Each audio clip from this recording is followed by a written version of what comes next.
Hello dear legal aspirants, welcome to MK legal Shiksha the way of learning. Dear students, अगर अभी तक channel को subscribe नहीं किया तो सब्सक्राइब कर लें और बेल आइकन को भी प्रेस करें। देखिए, हम इंडियन पीनल कोड की एक वीडियो सीरीज बना रहे थे और आज भारतीय दंड संहिता में ही एक बहुत ही इम्पोर्टेंट टॉपिक है आपका अबैटमेंट। आज हम बात करेंगे कि आईपीसी में जो चैप्टर 5 दिया गया है वो अबैटमेंट की बात करता है। इस वीडियो में हम सेक्शन 107 से 108A तक बात करेंगे। 107 बात करता है अबैटमेंट क्या होता है और 108 जो है ये 1898 में इंसर्ट किया गया था। ये इसलिए है कि भाई कोई अगर बाहर किसी फॉरेन में किसी को इंस्टिगेट करता है तो एट दैट टाइम उसके कॉन्सिक्वेंसेस क्या होंगे आउटसाइड इंडिया अगर अबैटमेंट होता है। तो देखिए, सबसे पहले समझना ये जरूरी है कि अबैटमेंट क्या है। पहले आप थोड़ा सा कॉन्सेप्चुअल स्टडी करने की हम कोशिश करेंगे, बेर एक्ट तो आप पढ़ ही लेंगे। सबसे पहले आता है आपका अबैटमेंट। अबैटमेंट का मतलब क्या होता है भाई? किसी को किसी दूसरे काम के लिए उकसाना। कहने की बात देखिए क्या है कि दो चीज़ें होती हैं कि जब क्राइम होता है, क्राइम करने में दो लोग रहते हैं। एक तो रहता है प्रिंसिपल ऑफेंडर। प्रिंसिपल ऑफेंडर मैं क्यों कह रहा हूं कि कोई काम कर ले, मान लीजिए ए ने बी को शूट कर दिया, उसको पीट दिया, हर्ट पहुंचा दी, ग्रीवियस हर्ट को। ए ने कोई ऐसा काम कर दिया कि जो हमारे आईपीसी के हिसाब से क्या है, ऑफेंस है एज पर सेक्शन 40। तो यहाँ पे क्या है, प्रिंसिपल ऑफेंडर है। लेकिन अगर ए ने ये काम किसी के कहने से किया, इसको सी ने क्या किया था, उकसाया था, तो सी ने क्या कर दिया, यहाँ पे इंस्टिगेट कर दिया। या फिर सी इसको किसी ने हेल्प कर दी, ये गया था पीटने लेकिन इसको डी ने क्या किया कि भाई तुम इसको पिस्टल दे दिया, जिससे किसने इसको शूट कर दिया। बात करें हिंदू लॉ की। हिंदू लॉ में क्या है, मनुस्मृति में इस चीज को माना गया है कि जो क्राइम करने वाला बंदा है, एक तो हो गया एक्चुअल ऑफेंडर। एक्चुअल ऑफेंडर के साथ में कुछ एसेसरीज रहती हैं जिनको टोटल 6 कैटेगरी में बांटा गया है, जिसमें कि पहली जो है उसको बोलते हैं आरंभकर्ता, यानी कि जो काम को कमेंस करता है। दूसरा होता है यहां पे दोष्टभक्त।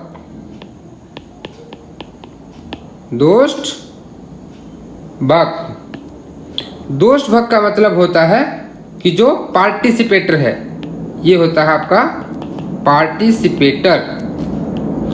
थर्ड यहां पे कौन आ जाता है, आश्रय देने वाला। कोई आश्रय, जो हार्बर जिसको हम बोलते हैं ना, वो आ जाता है।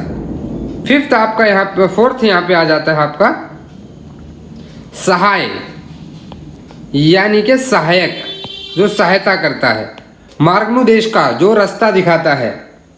और लास्ट आ जाता है आपका अनुमोदक, जो सपोर्ट करता है, एड करता है, उसको बोलते हैं अनुमोदक। ये तो हो गया हिंदू लॉ में, जहां आपने देखा आरंभकर्ता यानी कि जो कमेंसमेंट कराता है, पार्टिसिपेटर जो होता है, हार्बर जो करता है, जो एड करता है, या जो रास्ता दिखाता है, पॉइंट्स द वे, और आपका लास्ट में हो जाता है जो सपोर्ट करता है, एड करता है। ये हिंदू लॉ का कॉन्सेप्ट है। और यहाँ पे कहा जाता था कि जो ये 6 कैटेगरी, इन 6 कैटेगरी को प्रिंसिपल ऑफेंडर की बजाय हाफ ऑफ द पनिशमेंट मिलेगा। कितना मिलेगा? उनका आधा पनिशमेंट मिलेगा। और हिंदू लॉ में एक और चीज थी कि मान लीजिए जैसे आजकल मूवीज में आपने देखा, ए ने क्या किया, बी की सुपारी दे दी किसी को, सी को, कि तुम बी को मार देना।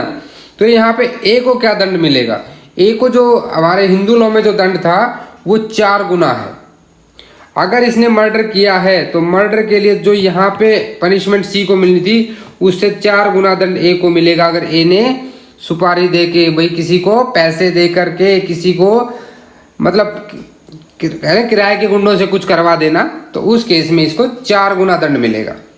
ये आपके हिंदू लॉ का कॉन्सेप्ट हो गया। जो इंग्लिश लॉ है, इंग्लिश लॉ में 2 चीजें मानी जाती हैं। एक माना जाता है प्रिंसिपल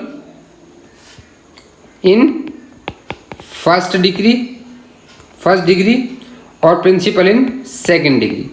जो प्रिंसिपल इन फर्स्ट डिग्री है वो आपका मेन ऑफेंडर होता है और सेकंड डिग्री वाला आपका उसके लिए एसेसरीज होती हैं, हेल्पर्स होते हैं, और यहाँ पे इन दोनों को बराबर का दंड दिया जाता है। अब हम बात करते हैं अपने इंडियन लॉ की। अब आ जाते हैं इंडियन लॉ पे, अभी जो कि हम फॉलो कर रहे हैं आईपीसी में। आपके इंडियन लॉ क्या कहता है कि भी देखो, जो आपका कोई भी ऐसा व्यक्ति है जो प्रिंसिपल ऑफ फर्स्ट डिग्री और सेकंड डिग्री जो इंग्लिश लॉ में था, उसको हमने थोड़ा सा चेंज किया है। हमारे यहाँ पे इंग्लिश लॉ क्या मानता है कि मान लो ए ने बी का मर्डर किया, तो ए के लिए बाहर गाड़ी लेके सी खड़ा था, ठीक है, डी उसको सपोर्ट कर रहा था, तो हमारे यहाँ पे इन चीज़ों हम क्या करते हैं, सेक्शन 34 लगा देते हैं, या 149 कॉमन ऑब्जेक्ट कॉमन इंटेंशन की बात कर लेते हैं। तो इंडियन लॉ में थोड़ा सा इसका डिफरेंट कॉन्सेप्ट हो जाता है। यहाँ देखिए अबैटमेंट को आप समझते हैं अच्छे से। अबैटमेंट कैसे की जा सकती है? अबैटमेंट जो है इसको हिंदी में दुष्प्रेरण या उकसाव कहा जाता है। ऐसा है जिसमें हम किसी की हेल्प करते हैं, किसी को इनकरेज करते हैं टू डू समथिंग रॉन्ग और इलीगल। यानी कि सबसे पहला इंग्रेडिएंट क्या है कि एक रॉन्गफुल एक्ट, रॉन्ग एक्ट यानी कि ऑफेंस जिसे हम कह देंगे। अब वे ऑफ अबैटमेंट क्या हो सकते हैं? देखिए, किसी को इंस्टिगेशन से किया जा सकता है। इंस्टिगेशन होता है किसी को उकसाना। दूसरा इंसाइटमेंट से किया जा सकता है। तीसरा किसी को इनकरेज करके किया जा सकता है। ये बेसिक इंग्रेडिएंट बता रहा हूं, ना कि आईपीसी के सेक्शन के इंग्रेडिएंट। ये अबैटमेंट के बेसिक इंग्रेडिएंट्स हैं। अभी हम बेर एक्ट पे चलेंगे तो इन चीजों को और अच्छे से समझेंगे। देखिए, section 107 of Indian penal code defines the abatement. ये कहता है कि a person to abet the commission of an offence, this abatement में occur in the way of 3 method. 3 method दिए गए हैं। क्या क्या मेथड है? To instigate a person to do that thing, engaging with the another person or persons in a conspiracy, और तीसरा आपका था जहां पे इंटेंशनली किसी को एड कर दी जाए कि आप भाई किसी को जा रहे थे ऐसे ही, उसको लाठी दे दी, कुछ प्रोवाइड करा दिया आपने, तो आपने क्या कर दिया, एड कर दिया। अभी इंस्टिगेशन में क्या है कि इंस्टिगेशन में कोई जरूरी नहीं है कि आपका जो ऑफेंस है वो घटित ही हो, ऑफेंस हो ही जाए। विदाउट डूइंग ऑफेंस, यानी कि ए ने बी को इंस्टिगेट किया और बी ने वो काम नहीं किया, तो भी ए यहाँ पे अगर इंस्टिगेशन के थ्रू किया है तो वो आपका अबैटमेंट का उसके ऊपर चार्ज लग सकता है। जबकि कॉन्स्पिरेसी में और एड में ऐसा नहीं है। जब इन तीनों में से कोई भी एलिमेंट अगर वहाँ एग्जिस्ट करता है तो वहाँ पे माना जाता है कि ऑफेंस ऑफ अबैटमेंट कंप्लीट हो जाता है। अब देखिए यहाँ पे क्या है, एक एक्सप्लेनेशन भी दिया गया है। एक्सप्लेनेशन 1 क्या कहता है कि इट सेज दैट इंस्टिगेशन में generally happen even by wilful misrepresentation या फिर विलफुल कंसीलमेंट से हो सकता है। यानी कि किसी को आप मिसरिप्रेजेंट करें कुछ, या किसी फैक्ट्स को कंसील करते हैं, छिपाते हैं जानबूझकर, विलफुल होना चाहिए वो किसी मटेरियल फैक्ट के जहां पे लीगल ड्यूटी बनती है कि उसको डिस्क्लोज करना है। क्या है ये लीगल ड्यूटी है, उसे डिस्क्लोज करना है।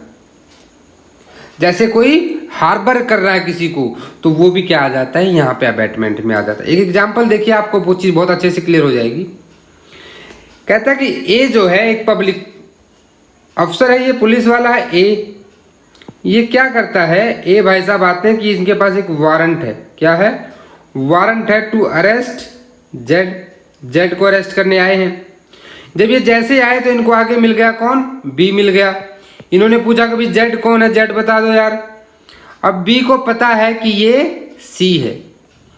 ये किसकी नॉलेज में है, ये बी की नॉलेज में है। ये जानता है कि ये सी है, लेकिन ये उंगली करके क्या बताता है कि ये जेड है। और पुलिस वाला इसको गिरफ्तार करके हथकड़ी पहना के ले जाता है।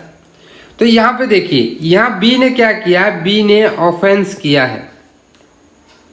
B abet by instigation the apprehension of C. तो यहां पे ये इंटेंशनली किया है इसने, क्योंकि इसको नॉलेज तो थी कि ये सी है, तो यहां पे इसने अबेटमेंट किया है। समझ गए? अब देखिए यहाँ पे मिस रिप्रेजेंटेशन था, तो मिस रिप्रेजेंटेशन भी अबैटमेंट हो सकता है। अभी दूसरा एक्सप्लेनेशन देखते हैं कि हुएवर ईदर प्रायर टू और eight the time of commission of the act. या तो देखिए यहाँ पे दो चीजें, इंग्लिश लॉ में क्या होता है, इंग्लिश लॉ आपका मान लीजिए इस पॉइंट पे यहाँ पे ऑफेंस हो जाता है, ये ऑफेंस का टाइम है। ऑफेंस से पहले भी और ऑफेंस के बाद भी जो एड दी जाती है उनको हेल्पर्स बोलते हैं यहाँ पे, वो प्रिंसिपल इन सेकेंड डिग्री में वहाँ पे आते हैं। लेकिन यहाँ कहा गया है कि आइदर प्रायर और एट द टाइम, यानी कि दो ही कंडीशन बोली है इसने, या तो पहले या at the time of offence. Does anything in order to facilitate the commission of the act, commission of act के लिए कुछ फैसिलिटेट करता है, and thereby facility is the commission thereof, और उन फैसिलिटीज से वो अपराध किया जाता है, तो वहां पे क्या कहा जाएगा, वो एड कही जाएगी कि उसने एड कर दिया है। अभी हम इनको अलग अलग समझेंगे। देखिए ये तो पढ़ लिया आपने बेर एक्ट, अब इन चीज़ों को थोड़ा सा अलग तरीके से समझेंगे कि भाई अबैटमेंट आपका इंस्टिगेशन से होगा तो कैसे होगा। अब यहाँ से इंपॉर्टेंट चीज़ शुरू होती है। देखिए जब अबैटमेंट इंस्टिगेशन से होगा तो इंस्टिगेशन का क्या मतलब होता है, जनरली किसी को सजेस्ट कर देना, इनकरेज कर देना, इंसाइट कर देना किसी भी व्यक्ति को टू डू और एब्सटेन फ्रॉम डूइंग समथिंग, यानी कि it also include the omission. ये यहाँ पे ध्यान दीजिएगा, it also include the omission, omission भी यहाँ पे इंक्लूड है। इंस्टिगेशन में टेक प्लेस ईदर डायरेक्टली और इनडायरेक्टली बाय रिटन और ओरल वर्ड्स, यानी कि रिटन थ्रू लेटर्स भी आप इंस्टिगेशन कर सकते हो, बाय वर्ड्स भी कर सकते हो, और जेस्चर्स से या हिंट्स के द्वारा भी कर सकते हो। अब हिंट्स कैसे होते हैं कि मान लो भाई आपके गांव में क्या हुआ कि कोई आपके पास आता है और उसने आपको कहा कि यार हमारे साथ जिसने ऐसा किया अगर पता लग जाए ना तो मैं उस आदमी को छोड़ूंगा नहीं, जान से मार दूंगा। अब आपने क्या किया, उसको एक ऐसा हिंट दे दिया जिस व्यक्ति को आप फंसाना चाहते थे, और आपके उस हिंट की वजह से वो व्यक्ति वो काम कर देता है, तो वहां पे इंस्टिगेशन बाय हिंट हो गया। गेस्चर से क्या, जहां आपने गेस्चर बनाया कि यही है भाई देखो इसको, तो उस टाइम पे आपके गेस्चर से भी हो गया है। आप इनडायरेक्टली कैसे हो सकता है, डायरेक्टली कैसे हो सकता है, इनडायरेक्टली का भी हम एक केस देखेंगे, बहुत इंपॉर्टेंट केस आ जाता है यहाँ पे जो इनडायरेक्टली से बात करता है, क्वीन वर्सेस मोहित। इसके बारे में बात करेंगे, एक बार इनको पढ़ लेते हैं। Instigation must be sufficient to actively encourage a person to commit an offence. देखिए जो इंस्टिगेशन किया, आपने जो हिंट दिया था, आपने जो गेस्चर दिया, उसको रिटन या ओरल बोला, डायरेक्टली इनडायरेक्टली इंस्टिगेट किया, वो इतना होना चाहिए, that must be sufficient, that must stimulate the offender to do that, कि भाई उसको इनकरेज कर दे, एक्टिवली इनकरेज कर दे। ये कह रहा है कि देखो सिर्फ एक एडवाइस देना ना, वो या कोई सिंपल सजेशन देना, जैसे कि मतलब आपने किसी को कहा कि मेरा मन कर रहा मैं उसको जान से मार दूं, तो उसने कहा देख ले भाई जैसा तुम्हें ठीक लगे, तो ये एक जनरल बात है, एक जनरल एडवाइस है। या फिर उसने कह दिया कि यार जो हो एक जनरल बात करो, वो बंदा ऐसा है यार उसको तो पीटा जाना चाहिए, ऐसे लोगों को तो अच्छे से पीटा जाना चाहिए। अब ए ने क्या कहा, ये जनरल बात कही कि सी जो है वो ऐसा आदमी है उसको तो पीटना चाहिए। अब ये बात कौन सुन रहा है आपके साथ, बी बैठा आपके साथ, अब बी जाके सी को पीट देता है, तो यहाँ पे क्या ए ने कोई अबैटमेंट किया है? बिल्कुल नहीं किया है, यहाँ पे अबैटमेंट नहीं हुआ है। तो सिर्फ एक एडवाइस देना या सिंपल सजेशन दे देना आपका अबैटमेंट नहीं होता है। अबैटमेंट तभी होगी जब वो आपका एक्टिव पार्टिसिपेशन होगा, उसमें जो अबैटमेंट की है ना उसका वहां पे एक्टिव पार्टिसिपेशन होना चाहिए, अदरवाइज वो नहीं होगा। सिर्फ किसी चीज के ऊपर एक्विसेंस और रजामंदी दिखा देना, किसी चीज पर रजा, जैसे आपने मुझसे कहा कि यार मैं उसको जाके उसके घर में चोरी कर लेता हूँ, ठीक है भाई, तो मतलब मैंने तुम्हें सिर्फ रजामंदी दी, ठीक है भाई कर ले। तो यहाँ पे क्या है कि मतलब मैंने अबैटमेंट नहीं किया है, मैंने कोई अबैटमेंट नहीं किया है।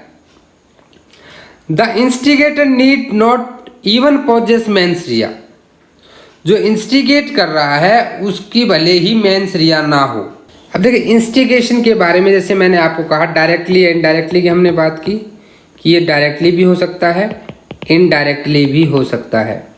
अब इसके ऊपर ना एक केस देख लेते हैं।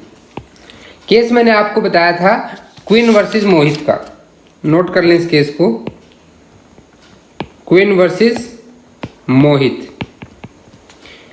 इस केस में क्या हुआ था कि कुछ लोग, एक लेडीज थी जो अपने आप को सती करने के लिए जा रही थी, कोई एक महिला थी, ये महिला अपने आप को सती करने के लिए कहीं जा रही थी। अब इसके पीछे बहुत सारे और भी लोग जा रहे थे और ये लोग राम राम राम राम ऐसे करते हुए, जैसे जाते हैं ना दाह संस्कार के समय, ऐसे करते हुए पीछे पीछे जा रहे थे। और ये कहाँ होने जाती, ये सती होना चाहती थी वहाँ पे। अब सती होने के लिए इन लोगों का जो पीछे पार्टिसिपेशन था उसे माना गया कि ये इनडायरेक्टली अबैटमेंट है। यहाँ पे ये कहा गया कि जो लोग इस लेडी को फॉलो कर रहे थे और वो बार बार प्रे कर रहे थे, वो इसको इंस्टिगेट कर रहे थे। कैसे कर रहे थे, इनडायरेक्टली कर रहे थे। तो ये अबैटमेंट थी इसको सती करने के लिए। और राजा राम मोहन राय जी के प्रयासों से ये सती प्रोहिबिशन एक्ट आ चुका था। तो भैया सती होना क्या था, एक ऑफेंस माना जाता था, किसी को सती कर देना। तो इन लोगों को इसके अबैटमेंट के लिए दोषी माना गया था इस केस में। अब देखिए दूसरी चीज क्या आ जाती है यहाँ पे कि आपने कहा कि भाई डायरेक्ट हो सकता है, क्या लेटर से भी हो सकता है। अभी हम देखते हैं क्या इंस्टिगेशन बाय लेटर हो सकता है। जी हाँ, इंस्टिगेशन जो है ये लेटर से, हमने कहा ना कि रिटर्न में, it may be by a letter. अब जहां पे ए जो है एक लेटर लिखता है बी को और उसे कहता है कि भाई तुम सी का मर्डर कर दो, तो जो ऑफेंस ऑफ अबैटमेंट है बाय इंस्टिगेशन वो कब कंप्लीट हो जाएगा।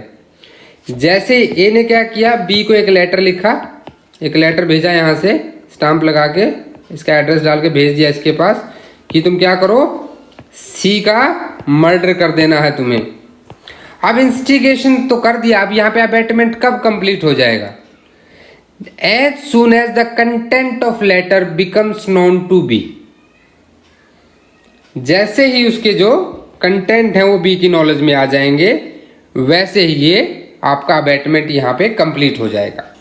ये आपने समझा अबैटमेंट बाय इंस्टिगेशन। अभी हम देखेंगे अबैटमेंट बाय कॉन्स्पिरेसी। देखिए सबसे पहले आपको यहाँ पे जो टर्म समझनी है वो है कॉन्स्पिरेसी। कॉन्स्पिरेसी होती क्या है, कॉन्स्पिरेसी क्या होती है। कॉन्स्पिरेसी कुछ नहीं है, एक एग्रीमेंट है। एग्रीमेंट कितने लोगों के बीच में, बाई बिटवीन टू और मोर पर्सन, दो या दो से अधिक लोगों के बीच में, to do an illegal act. कोई इलीगल काम करने के लिए किसी भी दो या दो से अधिक लोगों के बीच में एक एग्रीमेंट है कि हाँ हम ये इलीगल एक्ट करते हैं मिलके, वो क्या आ जाता है आपका अबैटमेंट बाय कॉन्स्पिरेसी आ जाता है। और किसी भी व्यक्ति को, किसी भी पर्सन को आप कब कह सकते हैं कि उसने ऑफेंस जो है वो अबैटमेंट बाय कॉन्स्पिरेसी किया है। देखिए जैसे ही वो व्यक्ति एक एग्रीमेंट में इंटर करता है किसी दूसरे व्यक्ति के साथ में, और इनमें से कोई भी व्यक्ति जब तक उस काम को अंजाम नहीं देता ना, तब तक उसने वो ऑफेंस नहीं किया है। हमने अबैटमेंट बाय इंस्टिगेशन में क्या चीज़ पढ़ी थी कि कोई ज़रूरी नहीं है कि ए ने बी को इंस्टिगेट किया मर्डर करने के लिए और बी ने वो काम नहीं किया, तो भी यहाँ पे ए जो है वो पनिशेबल है for the abetment of murder. अगर उसने जिस चीज़ के लिए अबैट किया है, तो अबैटमेंट का ऑफेंस ए ने कर दिया बिना ऑफेंस हुए भी। लेकिन कॉन्स्पिरेसी में ऐसा नहीं है। यहाँ ए ने बी के साथ कोई कॉन्स्पिरेसी की सी का कुछ करने के लिए, अगर वो काम नहीं होता है तो वहाँ पे अबैटमेंट बाय कॉन्स्पिरेसी नहीं कंप्लीट होता है। यानी कि यहाँ पे एक्ट होना जरूरी है, एक्ट का होना बहुत जरूरी है, तभी जाके आपका वो ऑफेंस बनेगा, अदरवाइज नहीं बनेगा।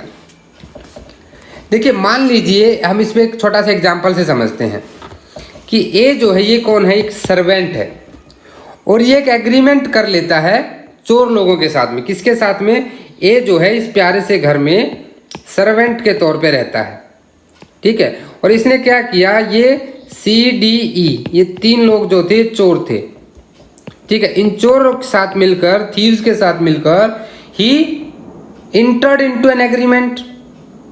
क्या एग्रीमेंट करता है कि तुम रात को आना, मैं दरवाजा खुला छोड़ दूंगा और दरवाजा खुला और तुम लोग आसानी से अंदर घुस सकते हो मेरे मास्टर की प्रॉपर्टी में। तो यहां पे जो ए ने ऑफेंस किया है वो अबैटमेंट, वो क्या किया है, अबैटमेंट बाई कॉन्स्पिरेसी किया है। आप समझे इस चीज को कि ए जो है वो इस घर का नौकर था, उसने 3 लोगों से कहा कि तुम इस घर में चोरी कर लेना, एग्रीमेंट कर लिया ऐसा, तो यहाँ पे कॉन्स्पिरेसी हो गई क्योंकि इनके बीच में एक एग्रीमेंट हो गया इलीगल एक्ट करने के लिए। इसने रात को दरवाजा खुला छोड़ दिया, प्लान के हिसाब से चोर आए, चोरी करके चले गए। तो यहाँ पे जो ए ने किया है वो अबैटमेंट बाई कॉन्स्पिरेसी किया है। अबैटमेंट बाई कॉन्स्पिरेसी समझ में आया आपको? अब मान लीजिए कि भाई जो चोर है ये आए ही नहीं, इन केस ये चोर नहीं आए, CDE जो है चोरी नहीं हुई। इस पूरी चीज को समझिएगा, बहुत इंपॉर्टेंट है ये। अगर इन केस चोरी नहीं हुई तो क्या अब ए की लायबिलिटी क्या है? भाई आपने कहा कि दरवाजा खुला छोड़ा, ए और सी, डी और ई चोरी करके भाग गए, तो यहाँ पे ए लायबल है for the abetment of theft by conspiracy. लेकिन चोरी हुई नहीं, आए नहीं चोर, और इसने तो दरवाजा खुला छोड़ दिया, यानी ए ने तो अपना एक्ट कर दिया ना, ए ने अपना एक्ट पूरा कर दिया, बाकियों ने नहीं किया। तो यहाँ पे क्या ए लायबल होगा अबैटमेंट के लिए? नहीं, A will not be liable under this section, ये चीज याद रखिएगा। यानी जब तक ऑफेंस कंप्लीट नहीं हुआ, ऑफेंस कंप्लीट नहीं हुआ, तब तक यहाँ पे अबैटमेंट भी नहीं हुआ, ये याद रखना। इंस्टिगेशन से अपोजिट है ये, इंस्टिगेशन से बिल्कुल अपोजिट है। तो ये क्या था? ये थी अबैटमेंट बाय कॉन्स्पायरेसी। अभी लास्ट एग्जांपल में आपने देखा जहां पे एक सर्वेंट ने एक्ट किया था। अब बात करते हैं ओमिशन की, कि पी जो है एक पुलिस ऑफिसर है, ठीक है, पी क्या है? पुलिस ऑफिसर है, और ये कॉन्स्पिरेसी में शामिल हो जाता है कुछ लोगों के साथ, आर और एस। आर और एस के साथ हो जाता है कि भाई ये जो बैंक है, इस बैंक को लूटना है, बैंक को क्या करना है? लूटना है, ये बैंक है।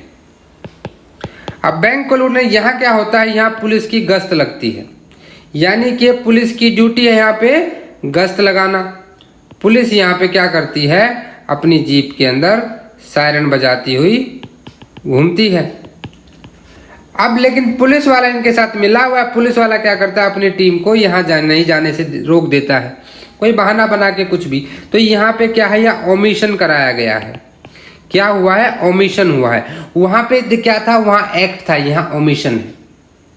तो ओमिशन से भी कॉन्स्पिरेसी हो सकती है अगर कोई ओमिशन करता है। और सिर्फ कॉन्स्पिरेसी करना, ओनली कॉन्स्पिरेसी करना आपका अबैटमेंट नहीं होता है। ये थी आपकी कॉन्स्पिरेसी बाय ओमिशन। अब देखिए, हम सर्वेंट वाला एग्जांपल वापस लेते हैं। CDE के साथ हुआ था कि ये भाई साहब क्या करेंगे? उस घर का दरवाजा जो है खुला छोड़ देंगे, सर्वेंट यहाँ के चोरी कर लेंगे। अभी CD और E के खिलाफ क्या है? कोई केस नहीं बन पाया, यानी कि इनके खिलाफ जो चार्ज है वो प्रूव नहीं हो, वो फेल हो गया। और बाकी जो ये CDE हैं, ये कोर्ट के द्वारा एक्विटल मिल गया इनको। क्या मिल गया? एक्विटल मिल गया, कोर्ट ने इनको छोड़ दिया। तो ए को फिर आप सजा नहीं दे सकते अबैटमेंट बाय कॉन्स्पिरेटर। इस चीज को याद रखिएगा कि no person can be convicted for conspiracy. इस चीज को नोट कर लीजिए, वर्ड्स को, जो वर्ड्स बोले जाते हैं please note down them. No person can be convicted for conspiracy if the charge against all the conspirators has failed, और if other conspirators are acquitted. बड़ी इंपॉर्टेंट बात है, इसको आप नोट कर लीजिएगा। उसके बाद दूसरा एक केस आता है यहाँ पे, Haradhan Chakraborty versus union of India. Haradhan Chakraborty versus union of India 1990, बड़ा मजेदार केस है और कॉन्स्पिरेसी के बारे में आपके सारे डाउट्स क्लियर हो जाएंगे इस केस में। यहाँ पे हुआ क्या था? जो हमारे पेटिशनर थे हरदान चक्रवर्ती, इनके खिलाफ क्या था? इस केस के पहले फैक्ट को जानिए, फैक्ट ऑफ केस देखिए क्या है, नोट कर लीजिए इस केस को, सारे फैक्ट्स को। इस केस में हुआ क्या था कि ये आर्मी से रिलेटेड केस था। यहाँ पे ये माना पाया गया कि एक मेजर त्रिलोक चंद थे, मेजर त्रिलोकचंद। और यहाँ पे ये लगा कि मेजर त्रिलोकचंद ने 9 लोगों के साथ और भी 9 पर्सन्स यहाँ इन्वॉल्व थे, जिसमें कि हमारा हरदान चक्रवर्ती भी इंक्लूड था। इन लोगों ने मिलकर एक कॉन्स्पिरेसी की और कुछ wheel drums, around 250 wheel drums वहां से चोरी कर लिए। तो जब कोर्ट मार्शल हुआ आर्मी में, कोर्ट मार्शल में क्या किया, इनमें से सिर्फ मेजर साहब को और हरदान चक्रवर्ती को, इन 2 लोगों को ही कन्विक्ट किया गया। बाकी 8 लोगों को कोर्ट मार्शल ने ही एक्विटल दे दिया। देखिए ध्यान से सुनिएगा इन चीजों को। 8 लोग यहाँ पे एक्विटल कर दिए गए कोर्ट मार्शल में। अब मेजर त्रिलोकचंद चले गए हाई कोर्ट में। मेजर त्रिलोकचंद को हाई कोर्ट ने भी क्या कर दिया, एक्विटल दे दिया। अब यूनियन ऑफ इंडिया चली गई सुप्रीम कोर्ट में। सुप्रीम कोर्ट ने भी उनकी केस को डिसमिस कर दिया। यानी कि इस पूरे केस में 9 में से 8 पर्सन तो यहाँ पे थे जो कि कोर्ट मार्शल में छोड़ दिए गए, एक्विटल मिल गया। मेजर त्रिलोकचंद को बाद में कोर्ट मार्शल ने तो इनको ऑफेंडर माना, लेकिन कन्विक्शन में दिया गया इन पे इनको, लेकिन हाई कोर्ट ने जाने के बाद इनको भाई एक्विटल दे दिया और दोबारा से इनकी सर्विस ज्वाइन करा दी गई। अब बच गए कौन, हरदान चक्रवर्ती। और हरदान चक्रवर्ती के ऊपर जो आरोप लगा था वो लगा था अबैटमेंट बाई कॉन्स्पायरेसी का, कि भाई इसी ने अबैटमेंट किया था। तो यहाँ पे क्या, हरदान चक्रवर्ती अब पहुंच गए सुप्रीम कोर्ट और इन्होंने कहा कि जब मेरे बाकी सारे जितने साथी थे, अगर उनके खिलाफ कोई सबूत नहीं मिला है, यानी उनको एक्विटल दे दिया गया ड्यू टू एनी रीजन, अगर उनको एक्विटल दे दिया गया तो Y alone myself can be convicted under the abetment by conspiracy. क्योंकि भाई एक्ट तो हुआ ही नहीं। और हमने अभी अभी ये बात की थी कि अगर इन केस कॉन्स्पिरेटर जो बाकी मेंबर्स हैं कॉन्स्पिरेसी के, उनको अगर एक्विटल मिल जाता है तो आप अलोन अबैटमेंट बाय कॉन्स्पिरेसी को पनिश नहीं कर सकते। सुप्रीम कोर्ट ने यहाँ क्लियर कर दिया था कि भी सिर्फ पेटिशनर जो है he can not be held guilty for the abetment by conspiracy because one can not conspire with oneself. ये लाइन सुनिएगा ध्यान से, इस लाइन को बिल्कुल ध्यान से सुनिए, मैं लिख रहा हूं यहाँ पे कि कोर्ट ने यहाँ पे क्या कहा था, one can not conspire with one self. अपने साथ बल्कि एक ही के साथ कॉन्स्पिरेसी नहीं हो सकती ना। कॉन्स्पिरेसी जब खत्म हो गई तो how it can be abetment by conspiracy. तो ये क्या किया गया यहाँ पे, इसको कोर्ट ने एक्विटल दे दिया। आई होप आपको अबैटमेंट बाय कॉन्स्पिरेसी समझ में आ गया होगा इस केस से। अभी लास्ट चलते हैं अबैटमेंट बाय एड। देखिए अबैटमेंट बाय एड में भी क्या है कि यहाँ भी आपका ऑफेंस होना चाहिए। ये क्या है कि यहाँ 2 चीजें आती हैं। ऑफेंस इस पॉइंट पे हुआ, आप ऑफेंस ए जा रहा था बी को पीटने के लिए, इसको हर्ट पहुंचाना चाहता था। अब इधर से आ गया जेड। जेड ने क्या किया, ए के हाथ में एक लाठी दे दी कि जाओ मारो। तो इसने क्या किया, जेड ने अबैटमेंट बाय एड तो कर दिया शुरू, लेकिन ऑफेंस होगा अगर इसने इसको पीटा ही नहीं, ए ने बी को नहीं पीटा, तो in that case you can not blame him for the abatement. ठीक है। दूसरी चीज क्या आ जाती है, बाद में जब इस बी इसको पीट के जा रहा था, बी को पीट दिया इन्हें आने के बाद, यहाँ पे जेड था ही नहीं। अब ये जो घटनाक्रम था ये तो ऑफेंस से पहले का था। अब मान लेते हैं कि जेड यहाँ रोल में नहीं था, ए आया, उसने बी को पीटा और पीट के वो जाने लगा, जेड ने उसको बाद में हेल्प की। तो बाद में यानी कि आफ्टर द क्राइम जो है हम उसको आफ्टर क्राइम अबैटमेंट नहीं मानते। हम कब मानते हैं, ये इंग्लिश लॉ में माना जाता है, इंडियन लॉ में ऐसा नहीं माना जाता है। तो देखिए अभी अबैटमेंट बाय एड का क्या हो गया कि कोई भी व्यक्ति अगर किसी को इंटेंशनली एड करता है, कैसे करता है, या तो एक्ट से या फिर ओमिशन से, एक्ट या ओमिशन दोनों से। कैसे करता है, इंटेंशनली, इंटेंशनली एड करता है किसी को। तो इन दैट केस वो क्या कर रहा है, एक अबैटमेंट बाय एड कर रहा है। किस चीज में, कोई इलीगल काम करने के लिए, कोई भी इलीगल या रॉन्गफुल एक्ट करने के लिए। आइदर तो एड कैसे हो सकती है, एक्ट और ओमिशन दोनों से हो सकती है। इंटेंशनली होनी चाहिए, कोई ऑफेंस के लिए होनी चाहिए। अभी जो देखिए हमने एक्सप्लेनेशन 2 में पढ़ा था, वहां हमने क्या पढ़ा था कि मान लीजिए कोई व्यक्ति को आप ऐसे तो भाई गिल्टी नहीं ठहरा सकते कि भाई एक्ट ही नहीं हुआ हो और आपने उसको वो कह दिया, यानी कि सिर्फ इंटेंशन होना किसी को फैसिलिटेट करने की। मेरे पास एक सफिशिएंट रीजन है कि मैं आपको अबेट करना चाहता हूं कि तुम उसको पीटने जाओगे तो मैं लाठी दे दूंगा, मेरी इंटेंशन जरूर है, लेकिन जब तक वो काम ही नहीं होगा भाई तब तक आप मुझे अबेटमेंट बाय एड का लिए कन्विक्शन नहीं कर सकते हो। एक इलस्ट्रेशन से समझते हैं, देखिए यहाँ पे कि ए जो है, ए बी को उकसाता है क्या करने के लिए, सी को मार देने के लिए कि इसको किल कर दो, और ए यहाँ पे क्या कहता है, ये कहता है मारो मारो। ए बी को क्या कह रहा है, मारो, और डी क्या करता है, डी बी को हाथ में एक डंडा दे देता है। क्या दे देता है, एक डंडा दे देता है ले जाके कि ठीक है, लेकिन चिल्ला कौन रहा था मारो मारो, ए चिल्ला रहा था। तो देखिए यहाँ पे दोनों लोगों ने अबैट किया है, लेकिन अबैटमेंट अलग अलग है। ए का जो अबैटमेंट है वो इंस्टिगेशन से है, किससे है, इंस्टिगेशन से है, और जो डी का अबैटमेंट है आपका, ये आपका किससे है, बाय एड है, क्योंकि इसने इसको लाठी ले जाके, डंडा ले जाके दिया था मारने के लिए। समझ गए मेरी बात को।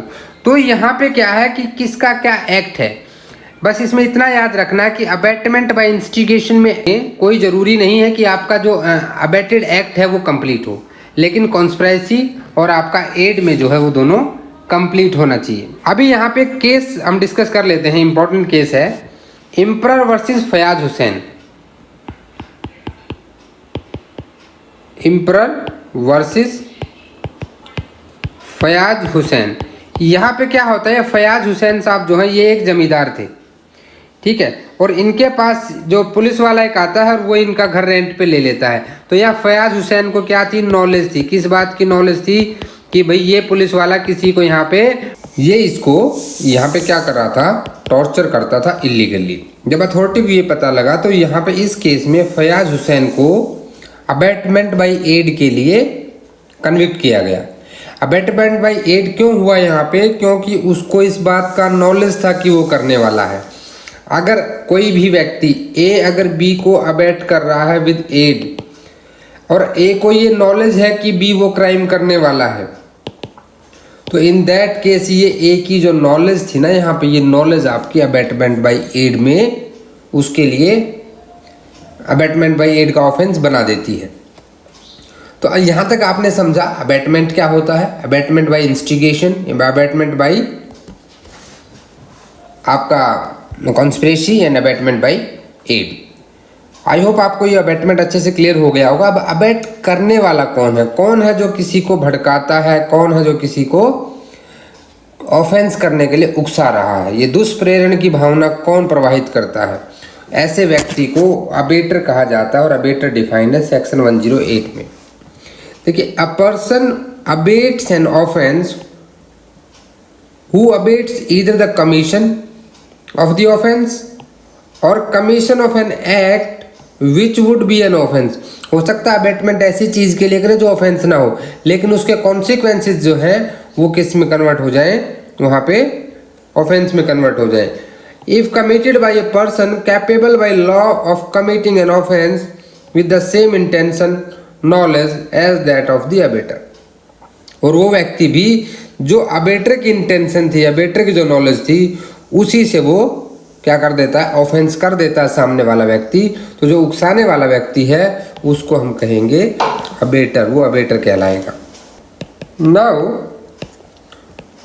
हम कहते हैं कि ऑफेंस ऑफ अबैटमेंट कौन करता है, ये अबैटर करता है। भाई ऑफेंस ऑफ अबैटमेंट कौन करेगा, अबैटर ही करेगा। तो इसके लिए 3 एसेंशियल एलिमेंट होते हैं। सबसे पहला क्या हम 107 में अभी पढ़ के आए हैं कि सबसे पहले कोई अबैटर होना चाहिए, जिसको हम अभी 108 में पढ़ेंगे, और वो उसने अबेट किया हो, उसने किसी को उकसाया हो, भाई कॉन्स्पिरेसी में पार्ट लिया हो, उसने एड किया हो। और क्या है, जो अबैटमेंट है वो किसी ऑफेंस से रिलेटेड होनी चाहिए, यानी कि there must be an offence, offence होना चाहिए। ऑफेंस भी हमारे आईपीसी के सेक्शन 40 में डिफाइन है। तो यहां पे वो उस व्यक्ति को अबेटर कहा जाएगा। अब आ जाते हैं कि मान लो भाई जो व्यक्ति जिसको ए ने बी को अबेट किया और जो बी है वो क्या करता है यहाँ पे कि जिस ऑफेंस के लिए, ऑफेंस तो है तो उसने एक्ट जो किया वो ऑफेंस होना चाहिए, एक्ट ऑफेंस होना चाहिए, ना कि वो जो व्यक्ति है बी वो ऑफेंडर होना चाहिए। अब ये बात कैसे हुई? मान लेते हैं कि बी हमारा 5 साल का कोई लड़का है, ए ने उसको अबेट करके सी का मर्डर करवा दिया, तो भाई बी को तो मिल जाएगा जनरल एक्सेप्शन अंडर सेक्शन 82 डॉल इन कैपेक्स, उसको तो आप नहीं, वो तो ऑफेंडर नहीं हो सकता वहां पे, क्योंकि 7 साल से कम आयु के बच्चे द्वारा किया गया कोई भी कार्य अपराध नहीं माना जाता। लेकिन ए को यहाँ पे अबैटमेंट फॉर मर्डर के लिए पनिशमेंट मिलेगी, उसने मर्डर के लिए अबैटमेंट किया है, उसको मर्डर का पनिशमेंट मिलेगा। यानी कि जिस एक्ट को ये अबैट कर रहा है वो एक्ट आपका ऑफेंस होना चाहिए। अब यहाँ एक्सप्लेनेशन दे रखी है, हम उनको पढ़ते हैं। एक्सप्लेनेशन 1 कहते हैं the abetment of the illegal omission of an act may amount to an offence although the abater may not himself be bound to do that act। ये कह रहा है कि हो सकता है अबैट में जो अबैटर है वो खुद उस काम करने के लिए बाउंड ना हो, लेकिन किसी और को ना करने दे। जो हमने बैंक लूटने वाला एग्जाम्पल किया था 107 के साथ में, भले वो पुलिस वाला वहां पे गश्त खुले खुद ना जा रहा हो, लेकिन उसने किसी दूसरे को नहीं जाने दिया। तो यहाँ पे क्या हो जाता है कि इलीगल ओमिशन भी वहां पे इंक्लूड हो जाता है। अब दूसरा एक्सप्लेनेशन क्या कहता है कि भाई कोई भी जो ऑफेंस ऑफ अबैटमेंट है उसके लिए ये बिल्कुल ज़रूरी नहीं है कि जो अबैटेड एक्ट है वो कमिटेड हो ही। जैसे हमने इंस्टिगेशन में कहा था कि इट्स नॉट कंपलसरी, इंस्टिगेट कर दिया एक्ट हो या ना हो, अबैटमेंट का ऑफेंस तो हो गया। The effect requisite to constitute the offence should be caused. अब इसको एग्जाम्पल से देखिए, ए क्या करता है, इंस्टिगेट करता है बी को कि तू भाई जाओ सी को मार दो। देखिए यहाँ वर्ड पढ़िएगा ध्यान से, इसको बहुत ध्यान से पढ़ना, आपको पिछला 107 पूरा का पूरा याद हो जाना चाहिए। इंस्टिगेट वर्ड यूज किया इसने, क्योंकि इंस्टिगेट में हमने पढ़ा था कोई जरूरी नहीं है कि आपका ऑफेंस हो। ए ने बी को कहा कि सी को मार दो, बी ने मना कर दिया मैं नहीं मारूंगा, तो क्या ए की लायबिलिटी है? बिल्कुल है, ए की लायबिलिटी है, क्यों? ए ने बी को मर्डर कमिट करने के लिए अबैट तो कर दिया, तो ए यहाँ पे गिल्टी हो जाएगा। क्यों हो जाएगा? क्योंकि इंस्टिगेट किया है। और इंस्टिगेशन में my dear students please note down, instigation में कोई जरूरी नहीं है कि ऑफेंस कंप्लीट हो। दूसरा इलस्ट्रेशन देखिए, ए इंस्टिगेट, अगेन जो वर्ड यूज हुआ है इंस्टिगेट हुआ है, यहां पर भी ए बी को इंस्टिगेट करता है कि भाई तुम डी का मर्डर कर दो, और be in the pursuance of the instigation, भाई उसके उकसावे में आके वो डी को चाकू मार देता है। डी क्या है, वो भाई रिकवर हो जाता है। ठीक है, तो ए जो है यहाँ पे is guilty of instigating B to commit murder, तो ए यहाँ पर भी होगा। देखो भाई बी के ऊपर तो आप मर्डर का चार्ज लगा नहीं सकते क्योंकि डी बच गया, अटेम्प्ट टू मर्डर हो गया, लेकिन जो ए है उसके ऊपर अबैटमेंट ऑफ मर्डर ही लगेगा। यानी कि रिजल्ट क्या आया, कॉन्सिक्वेंसेस क्या आए, वो इतना मैटर नहीं करते हैं, लेकिन इंस्टिगेट किस चीज के लिए किया गया, इंटेंशन क्या थी, नॉलेज क्या थी ए की, वो यहाँ पे जरूर मैटर करेगी। तो सिर्फ इंस्टिगेशन में होगा ये, देखिए इसने सब जगह इंस्टिगेशन यूज किया है, ये सिर्फ और सिर्फ इंस्टिगेशन में होगा, आपका कॉन्स्पिरेसी और एड में नहीं होता है। अभी एक्सप्लेनेशन 3 को देखिए, it is not necessary that the person abetted should be capable by law. अब मैंने जो एग्जांपल दिया उसको समझिए आप, कि ए बी को कमिट कर रहा था, बी जो है वो 6 साल का बच्चा था, below 7 years of age, section 82 के हिसाब से he is not capable of doing any offence.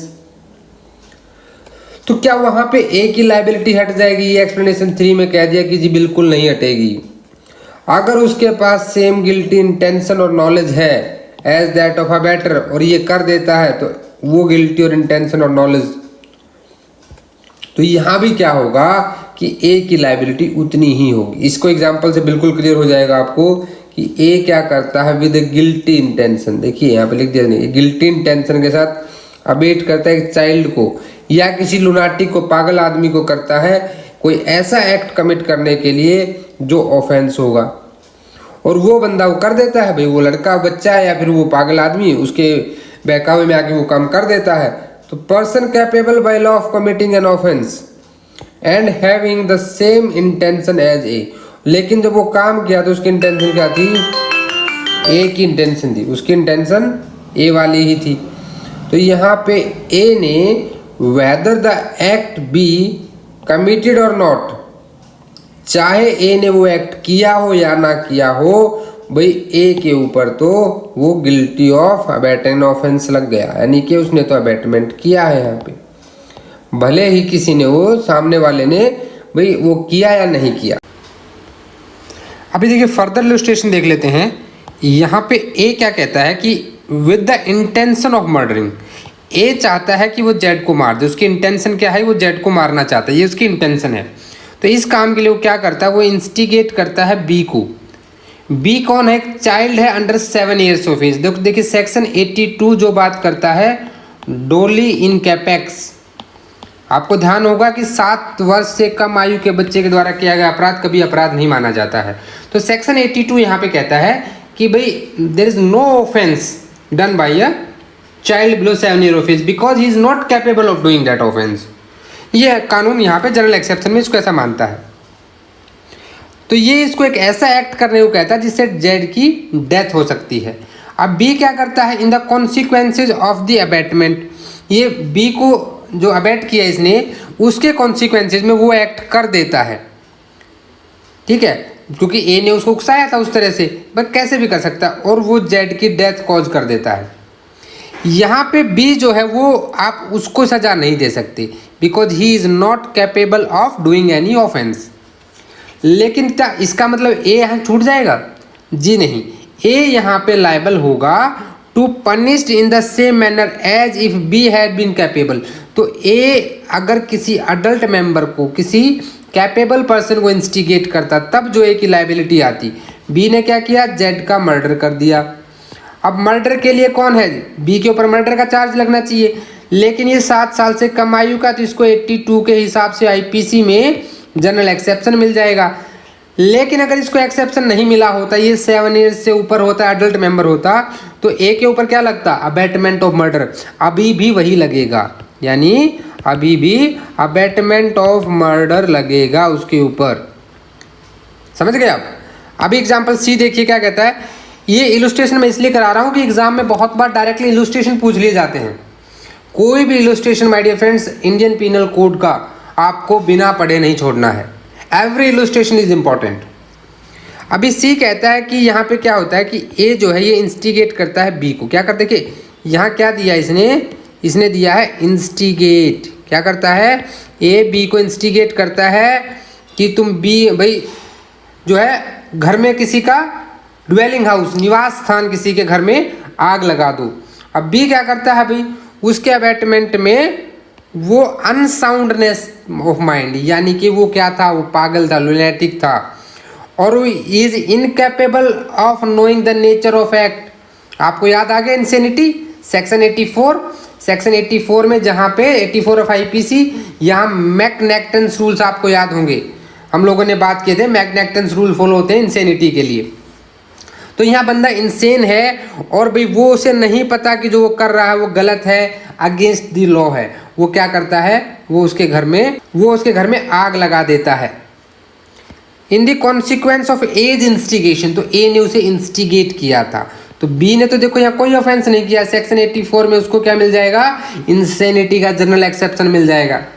लेकिन ए जो है यहाँ पे वो गिल्टी होगा for abetting the offence of setting fire to dwelling house and is liable the punishment provided for that offence. तो यहाँ पे देखिए एक मोटे तौर पे क्या बात की गई है कि जो अबेटर है वो किसी ऐसे बंदे के थ्रू काम कराता है जो इनकैपेबल है in the I of law of doing that offence, तो भी उसके ऊपर उतनी ही रिस्पॉन्सिबिलिटी आएगी, उतनी ही लाइबिलिटी आएगी, वो पनिशेबल होगा, उसकी वहाँ पे उसको कन्विक्ट किया जा सकता है for the abetment of that offence which is happened, चाहे वहाँ पे the person who is doing act. यहाँ देखिए होता क्या है कि जो इंस्टिगेशन होता है, instigation is a part of actus reus. जो ए ने बी को इंस्टिगेट किया that is a part of actus reus and the to do means what, वहां पे आग लगाना, this is the mens rea. आप इस चीज को समझिए और ये पूरा ऑफेंस बन जाता है of the offence of abatement. Offence of abatement में एक्टस रियस है इंस्टिगेशन करना और मेंस रिया टू डू, जो एक्ट वो करवा रहा है वो मेंस रिया है, तो वहां पे आपका ऑफेंस कंप्लीट हो जाता है। अभी लास्ट इलस्ट्रेशन भी देख लेते हैं कि ए क्या करता है, intending to cause a theft to be committed, वो चाहता है कि चोरी कराई जाए भाई, इसके लिए वो क्या करता है, खुद नहीं जाता, बी को पकड़ लेता है और वो कहता है कि जो प्रॉपर्टी है जेड की भाई वो तू जेड के पोजीशन से ले आ, चोरी कर ला मेरे लिए। ए ने बी को इंड्यूस किया to believe that property belong to A, और क्या बोल के कहा कि यार वो मेरी प्रॉपर्टी है। ए बहुत बदमाश था, उसको क्या था, जेड के घर में कोई प्रॉपर्टी रखी थी, एक बाइक रखी थी, वहाँ पे कार रखी थी, मान लीजिए जो भी, इस प्रॉपर्टी को ए कहता है किसको, बी को, कि ये मेरी प्रॉपर्टी है, जेड के पास है, तुम इसे यार मुझे ला के दे दो। ठीक है, इन गुड फेथ, कौन है गुड फेथ में, ये बी को लगता है कि यार बेचारे एक ही है तो लानी चाहिए, तो ए गुड फेथ में ये प्रॉपर्टी ला के इसको देता है ए को। अभी आप जब 378 में थेफ्ट की डेफिनेशन पढ़ते हैं आईपीसी में, तो क्या पढ़ते हैं कि without consent out of someone possession, वही थेफ्ट होती है। तो भैया विदाउट कंसेंट लिया उसने, उससे बिना पोजेशन, लेकिन गुड फेथ उसका ए के लिए था ना कि जेड के लिए, तो उससे क्या भरोसा होगा कि वो ए की प्रॉपर्टी है। बी जो है वो मिसकंसेप्शन में एक्ट कर रहा था, क्या कर रहा था, बी मिसकंसेप्शन में एक्ट कर रहा था, तो he does not take dishonestly, लेकिन ये डिसऑनेस्टली नहीं आया यहाँ पे। थेफ्ट के मैंने इंग्रेडिएंट बताया आपको, भाई आउट ऑफ पोजेशन लिया, विदाउट कंसेंट लिया, लेकिन डिसऑनेस्टली नहीं लिया। यहाँ पे उसे मिसकंसेप्शन क्या था कि ये प्रॉपर्टी तो भाई ए की है, तो उसने यहाँ पे थेफ्ट नहीं की। क्यों नहीं की, क्योंकि थेफ्ट के जो 3 इंग्रेडिएंट थे उनमें से एक जो है आपका पूरा नहीं होता है, डिसऑनेस्टली, डिसऑनेस्टली यहाँ पे नहीं होता है। डिसऑनेस्टली कहाँ पढ़ते हैं आप, ये देखिए आईपीसी के सेक्शन 24 में डिसऑनेस्टली की डेफिनेशन दी गई है। लेकिन भाई बी ने तो क्राइम नहीं किया, चलो ठीक है, तो ए की लायबिलिटी क्या बनेगी, भाई ए तो अबैटमेंट ऑफ थेफ्ट के लिए पनिशेबल होगा। अगर बी वो चोरी सच में करता तो भी ए को अबैटमेंट ऑफ थेफ्ट लगता। अब बी ने जो किया वो मिसकंसेप्शन में किया, तो बी को तो छोड़ दिया जाएगा, लेकिन ए को नहीं छोड़ा जाएगा। ए ने यहाँ पे अबैटमेंट ऑफ थेफ्ट किया है। क्लियर हो गया आपको? चलो बच्चा, अभी एक्सप्लेनेशन 4 देखते हैं। देखिए, the abetment of an offence being an offence, the abetment of such an abatement is also an offence. अब समझिए क्या होता है यहाँ पे, यहाँ थोड़ा सा ना अबैटमेंट का चैनल बढ़ जाता है कि मैंने आपको उकसाया, आपने तीसरे आदमी को उकसा दिया, यानी कि ए ने इंस्टिगेट किया बी को और बी ने सी को। क्यों किया, क्योंकि ए ने बी को कहा कि यार सी को उकसाओ, सी को बोलो ये काम करेगा, तो ए ने इंस्टिगेट किया कि तुम सी को इंस्टिगेट करो ये काम करने के लिए, और बी ने सी को इंस्टिगेट कर दिया जेड का मर्डर करने के लिए। ए की इंटेंशन फाइनली क्या थी, जेड का मर्डर करना है, तो उसने बी को उकसाया कि यार सी को मनाओ ये काम करने के लिए।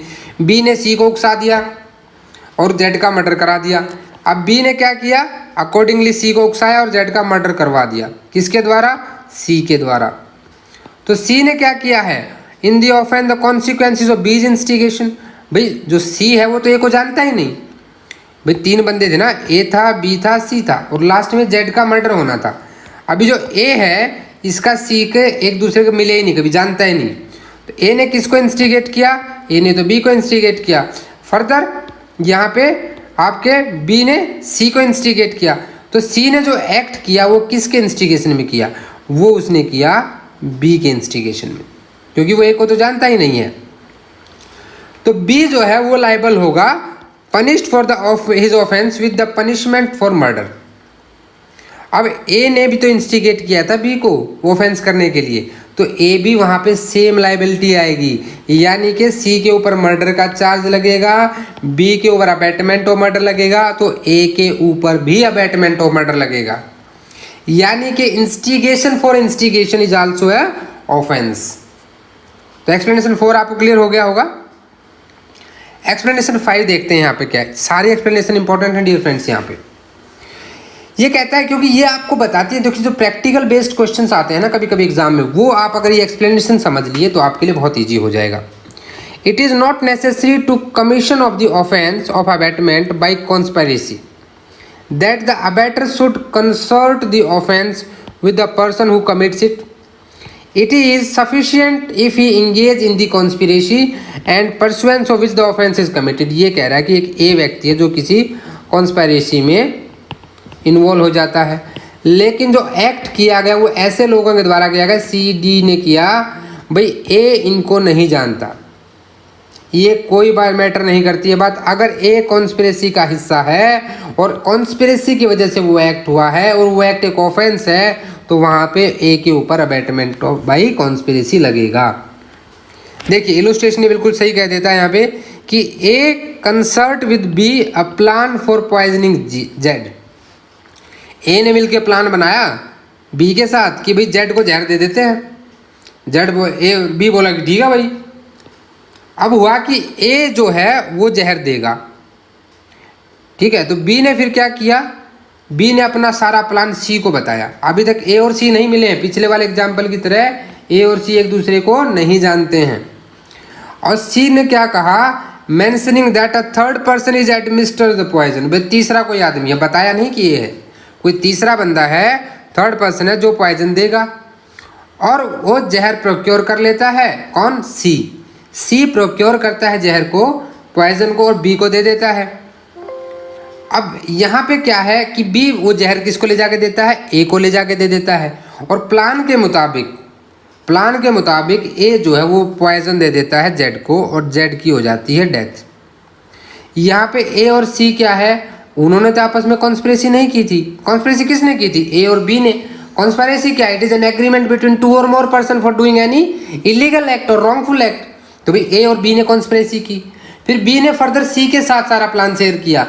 देखिए जो प्रोक्योरमेंट हुआ पॉइजन का, तो यहाँ पे क्या है कि सी कहीं भी इंगेज नहीं था जब ए और बी प्लान कर रहे थे, लेकिन जैसे ही सी ने उनके लिए प्रोक्योर करवाया क्या, पॉइजन, तो he will engage in the conspiracy, जिसकी वजह से जेड का मर्डर हुआ। इंगेज हो गया ना, तो सी ने क्या किया है, कमिटेड किया offence defined in this section and is liable for punishment of murder. तो सी के ऊपर भी उतना ही चार्ज लगेगा, वो भी पार्ट ऑफ कॉन्स्पिरेसी है, भले ही वो क्या है, वो सब बंदे आपस में एक दूसरे को नहीं जानते। अभी सेक्शन 108A कर लेते हैं, ये लास्ट सेक्शन करेंगे, नहीं तो वीडियो बहुत लंबा हो जाएगा। डियर फ्रेंड्स, देखिए जब भी आपको लगता है कि आप किसी एक्ट को पढ़ते पढ़ते थोड़ा बोर होने लगे हैं, तो कोई छोटा बेर एक्ट उठा लीजिए, उसको पढ़ना शुरू कर दीजिए। कभी लगता है बुक को आगे से पढ़ते हुए बोर हो गए, थोड़ा पीछे से 2-4 सेक्शन पढ़ लीजिए। कहने का ये है कि आप अपना टच पढ़ाई से नहीं छोड़ेंगे। मैं आपको ये सेक्शन कराने से पहले 2 मिनट एक 40 डेज रूल देना चाहता हूँ। ये 40 डेज रूल मैंने खुद पे एप्लीकेबल करके देखा है। 40 डेज रूल क्या है कि आप डेली, अगर आप पढ़ने की हैबिट नहीं बना पा रहे, मैक्सिमम स्टूडेंट्स का ये प्रॉब्लम आती है, तो आपको डेली 2 घंटे बैठ के पढ़ना है। आप कुछ ना पढ़ें, बुक अब सिर्फ बैठ जाएं अपनी टेबल पे, चेयर पे, जहाँ बैठ के पढ़ते हैं, बुक अपनी खोल लें और बुक में कुछ भी करते रहें, लेकिन वो आप अपने आप को समझा लें माइंड कि मुझे 2 घंटे बैठना है, 2 नहीं तो कम से कम 1 घंटा तो जरूर बैठना है। आप डेली 1 आवर बैठिए बुक खोल के, आप 40 डेज तक कंटिन्यू बैठिए। 41th डे में आपका मन अपने आप आपको लेकर आएगा, आपकी बॉडी अपने आप आपको खींचेगी कि बैठो, पढ़ना है, 1 घंटा पढ़ना है तुम्हें बैठ के। अभी you will adopt that habit. किसी हैबिट को अडॉप्ट करने का तरीका है ये। तो आप इसे आजमा के जरूर देखिए और बताइएगा मुझे कि आपको ये आपके ऊपर कितना कारगर होता है। चलिए 108A क्या कहता है, ये 1898 में इंसर्ट किया गया। अब मान लीजिए कोई व्यक्ति इंडिया में है और वो अमेरिका में जा किसी को अबैट कर देता है, कुछ वहाँ पे अबैटमेंट करा देता है इंस्टिगेशन के थ्रू, या फिर कोई बाहर का बंदा इंडिया में अबैट कराता, तो क्या होगा? देखिए, कोई भी person who abet an offence within the meaning of this code who is in India abet the commission of any act without और beyond India which would constitute an offence if he committed in India. मान लो कि भाई ए ने, यहाँ देखिए गोवा का example दिया है, यहाँ पे गोवा का एग्जाम्पल दिया गया है क्योंकि उस वक्त गोवा था नहीं, ये 1969 में हमारे पास आया है। तो ए क्या करता है, इंडिया में इंस्टिगेट करता है बी को गोवा में टू कमिट अ मर्डर इन गोवा, तो ए ने गिल्टी किया। अभी इसको अभी के सिनेरियो हम समझते हैं। ए ने इंस्टिगेट किया बी को यूके में एक मर्डर करने के लिए कि तुम वहाँ मर्डर कर दो, और ए के इन्फ्लुएंस से बी क्या कर देता है, मर्डर कर देता है यूके में। अब बी ने जो मर्डर यूके में किया वो इंडिया में तो पनिशेबल नहीं होगा, लेकिन अगर बी वही ऑफेंस इंडिया में करता तो भैया अगर वो हमारे इंडिया में वो ऑफेंस करता ना, तो उसके लिए हम क्या करते, उसे पनिशेबल माना जाता। मेरा मैप थोड़ा ज़्यादा अच्छा नहीं है तो समझ जाइएगा। तो यहाँ पे वो बी अगर इस ऑफेंस को इंडिया में करता तो पनिशेबल होता ना, तो यहाँ पे ए के ऊपर क्या है, ये सेक्शन 108 लगेगा और अबैटमेंट ऑफ मर्डर का ऑफेंस बनेगा। समझ गए मेरी बात? My dear friends, thanks for watching this video. I hope आपको अबैटमेंट क्या होता है, अबैटर क्या होता है, दोनों चीज़ें अच्छे से क्लियर हो गई होंगी। वीडियो ज़्यादा लेंथी ना बने इसलिए अबैटमेंट के पूरे टॉपिक को एक वीडियो में हमने कवर नहीं किया है। फर्दर इसकी पनिशमेंट्स के बारे में देखेंगे कि अबैटमेंट ऑफ ऑफेंसेस में कैसे पनिशमेंट मिलती हैं। तो thanks for watching this video. Next video हम कॉन्स्पायरेसी जो आपका 107 में डिफाइन किया गया है और 120A में जो डिफाइन है क्रिमिनल कॉन्स्पिरेसी, दोनों के डिफरेंस को भी समझेंगे। वीडियो अगर अच्छे लगे हैं तो लाइक कर दें। मुझे पूरी उम्मीद है कि आपने चैनल को सब्सक्राइब कर लिया होगा। आप मुझे मेल भी कर सकते हैं अगर आपके कोई सजेशंस हैं, कोई इंप्रूवमेंट अगर आप मुझे बताना चाहते हैं करने के लिए, वीडियो आपको कैसे लग रहे हैं, कोई किसी तरह के डाउट्स है, कोई लीगल एडवाइस चाहिए, you are free to mail me, I will try to answer. आप टेलीग्राम चैनल ज्वाइन कर लें जहाँ पे मैक्सिमम हम लोग शेयर करते हैं स्टडी मटेरियल्स। वीडियो लाइक करें, अपने फ्रेंड्स के साथ भी शेयर करें। देखिए, नॉलेज हमेशा बांटने से बढ़ता है। ज्ञान को अगर अर्जित करके रखेंगे तो कम हो जाएगा। ज्ञान एक ऐसी चीज़ है जिसको जितना बांटेंगे उतना बढ़ेगा। तो प्लीज़ शेयर करें, मुझे कमेंट करें कि आपको वीडियो कैसे लगते हैं। मिलते हैं नेक्स्ट वीडियो में, तब तक के लिए जय हिंद, जय भारत।